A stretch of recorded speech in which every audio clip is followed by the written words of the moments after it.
Hi, my name is Bree O'Brien for the Philadelphia Business Leaders video series, and with us is our guest, Beth Minkus, the Northeast Marketing Manager of Snap Kitchen. So, Beth, can you tell us a little bit about your career path and how it's led you to be the Northeast Marketing Manager of Snap Kitchen? Sure. It was a very kind of fun, windy road, I guess. I started out as an English major at Arcadia, and I quickly realized I didn't want to do that at all. So through it being such a small school, I met a lot of connections, one of which being a professor named Robert Kaiserman, and he was one of the people that encouraged me to pursue a career in event planning. And at the time, they didn't have that major there at all. So I was one of the people that helped to create that path, essentially individualizing my major. And I started with his guidance planning conferences and things while I was in college. And Arcadia was a very small school, so I started to do volunteer work for events, and then just kind of led me to a career in special event sales. I originally thought I wanted to be an event planner, and then I didn't even realize there was such a thing as event sales. And then I started there, was there for about a year, really loved the sales aspect of it because I love meeting people. Really got to do everything on my own, and I was in charge of one location and excelled at that, and then moved up to a position at Brule Catering, which was a phenomenal experience. It was at the National Constitution Center, so I got to see a beautiful museum transform into a wonderful event space in a couple of hours, and it was a huge learning experience. And then I went on to the Palm Restaurant for 3 years, and that was my most entrepreneurial position. I was essentially in charge of the sales and marketing for the entire Philadelphia location, and I was left alone, which was great for me because I got to see what worked, what didn't, what my strengths were, what my weaknesses were. And That must have been pretty scary for you, though. It was pretty scary. Yeah. But I was at the point, I had been in teams, and I wanted to really prove to myself that I could do it without as much guidance as I was having. And it really was probably the job that allowed me to grow the most. My boss there was really wonderful and trusted me and would let me make the mistakes, and then we would talk about it afterwards and kind of go forward from there. And then I was getting to the point where there was no real place to move up in that particular company unless I moved to different cities, and I really loved Philadelphia. And Snap Kitchen actually found me on LinkedIn, and it just happened to be my dream job. So that's kind of where I am now. Yeah, wow, lucky you. And I would really credit just networking and getting out there all of my jobs to getting this job. Okay, Beth, so can you explain to us what exactly is Snap Kitchen? I know it's just entered the Philadelphia market area, which is really exciting for you. So can you just tell us what it's all about? So I guess if I were to pick one or two sentences to sum it up, it's a revolution in not cooking. And it's also just, if you look at it, if you come in, you can see that it's a meal shop. It's a one-stop healthy meal shop. Everything that you see has been really well thought out and curated by our concept chef and our registered dietitian who work for our company. And we hand make meals every single day and try to appeal to any sort of lifestyle, allergy, anything like that. And it's really well thought out, and I think our mission is to make it really easy and delicious to eat healthy. Because a lot of the times you hear people say, well, I'd love to eat healthy, but I don't have a personal trainer or a registered, a chef, a personal chef. Or meal prepping is too hard. And we really make it easy to meal prep because it's already done for you. We have a commissary in Kensington, and every day we hand make all of our items, and then we deliver them to each location. And everything is weighed, measured, portioned, small, medium, and large containers, and that's based on guidelines given to us by our dietitian. We have our chef who comes up with the meals, and then our president literally tastes every single meal, sometimes up to 16 or 17 times, until it's just right. So I think it's a really big... It's kind of like the McDonald's of healthy eating. Yeah. You can just go in there, take it to go, which I think is awesome, because for someone like me that wants to eat healthy but doesn't know exactly how to do it, I can just go in there and it's already on the shelf. And can you take it home, or? You can. So we have microwaves here that you can use to, if you're on the go, if you're going back to the office, or you can take it home. A lot of people use it as their groceries, so they'll pick it up for 3 or 4 days and just put them in their fridge. Nice. Go home and cook it at night. And there's microwave and oven safe instructions. And you can also order online too. I saw that. You can. can order online. We partner with Grubhub, Caviar, Postmates, Favor, all of those, which makes it really easy because you can get it delivered right to your house. So what are some type of the foods that you guys have for like breakfast, lunch, dinner? We have everything.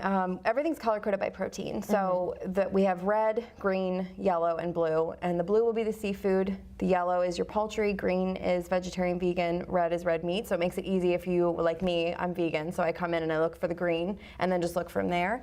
But our best-selling items, I think, across the company would be bison quinoa hash, which has a really great Southwest flavor to it. It's phenomenal. And the spinach and goat cheese scramble. It's a breakfast item. It's egg whites, spinach, goat cheese, sweet potatoes, tomatoes. Just really, really good, really healthy. And everything is really nutrient dense, so you'd be surprised how full you'd get on a typically small portion. Those are some of our most popular items, but we do introduce new menu items all the time. And vegetarian and vegan items have been flying off the shelves in Philly. Oh, really? Okay, so do you guys have any plans within the next year or two to expand throughout the region? I already know that you guys have a couple places, Chicago, Austin, Dallas. Do you guys have any other plans to expand? We have 2 more stores opening in the next couple of weeks, and then I think we're going to take a little hiatus in the summer and kind of see what works, what doesn't. The stores that are opening this week, one is opening this weekend. It's our Villanova store, and that's right by the university. And then we have another one next weekend opening in Midtown, which is 11th and Walnut. Wow, yeah, so we'll have 6 stores total, and then we'll kind of explore. I'm from the Atlantic City area, so you need to let me know when you're coming near me, because I would love to come here. I know, I live in New Jersey too. Yeah. Oh, okay. Yeah. But, so why should a potential customer come shop at Snap Kitchen rather than going to like a Whole Foods or a Salad Works? Well, because going to a Whole Foods or something like that, I mean, it takes time to prep. And then you also get distracted by, some potentially bad decisions, meaning that even though Whole Foods is healthy, there are some packaged items, there's some preservatives in there, and we really take the care and time to make sure that we consciously source all of our ingredients, and we make the meals for you. So you can just go to a Snap Kitchen on a Sunday morning right after your workout and pick up 3 or 4 days worth of food instead of going and picking up all the ingredients and chopping and dicing and baking and all that kind of stuff. So the ease of it is what I think stands out for a lot of people, but also, our president designed it so that foodies would be able to eat healthy. He's a huge foodie. He used to own a restaurant in Houston. So the taste is just as important to him as the nutrition aspect of it. So I think that you'd get the really good taste of eating in a restaurant and really indulgent tasting food, but it's not actually indulgent. Okay. So what do you feel is the best part of your job? I think just meeting people. It's my favorite part of my job. The team I work with is phenomenal. Everyone's very, very passionate about what we do. And everyone is different. We all come from different backgrounds, which I really like. We have a woman who was a lawyer. We have someone who worked in finance. We have someone who worked in retail at Whole Foods. And I came from a restaurant background. And so we all come together and with this one passion and, make something great. And also I just think that I have a lot of flexibility here, which is great. I don't have an office that I have to be in at a certain time every day. The city or the region is my office, which I really, really love. And getting to chat with different media and represent this amazing company, I just love it. Oh, that's awesome. All right, so what are some of the challenges and responsibilities you have to deal with on a day-to-day basis? I think just facing a lot of my fears was a huge challenge for me, because I do have I did, not so much anymore. I had fears of being on TV. I had fears of public speaking.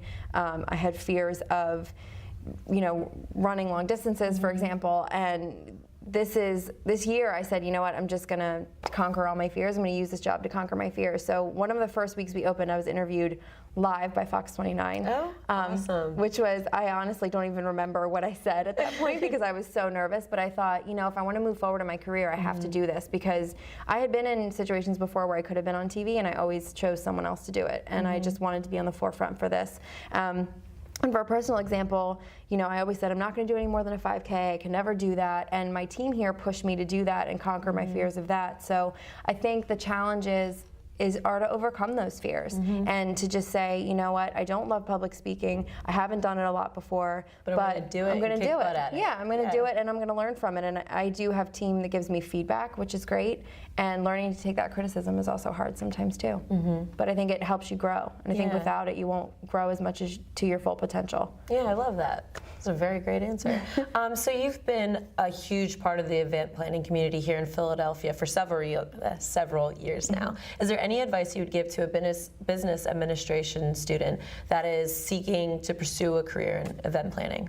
I would say do your research. I would say go to events, not as a guest, but volunteer. I volunteered a lot with Gift of Life. I volunteered with Human Rights Campaign, I still do.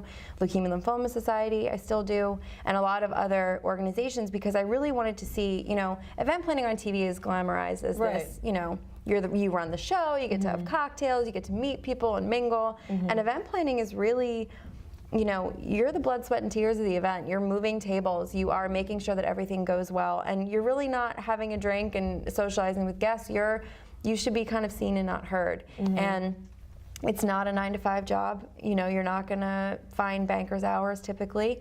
And I think people really just have to think about what's important to them. And if they're really passionate about it, go for it. There are so many people that want to be event planners and think it's a really big, glamorous life. And then they start and they realize, you know, I'm working on nights and weekends and holidays, but think about when events are. You know, when are weddings? Weekends. Right. And celebrations are on holidays and things like that. So you have to sacrifice. Definitely have to sacrifice. Your calendar is not your own anymore. And I think that is one thing. And also just never to give up if you really enjoy it. Try to get as much experience as you can in all various aspects of the event planning industry, because there's planning, there's being an event planner for a corporation, there's an event salesperson, there's catering, there's a venue salesperson, there's florists. So there's a lot of different ways that you can plan events or be a part of events. Just find what you're passionate about. Even graphic designers can be, you know, in the event planning community if they want to do invitations and things like that. So it's an interesting thing to try to find what you're most passionate about. And for me, it was the sales and marketing aspect of it. Well, that's great. I want to thank you so much for telling us about your career and all about Snap Kitchen. And I want to thank you guys for watching. Again, I'm Bri O'Brien for the Philadelphia Business Leaders video series.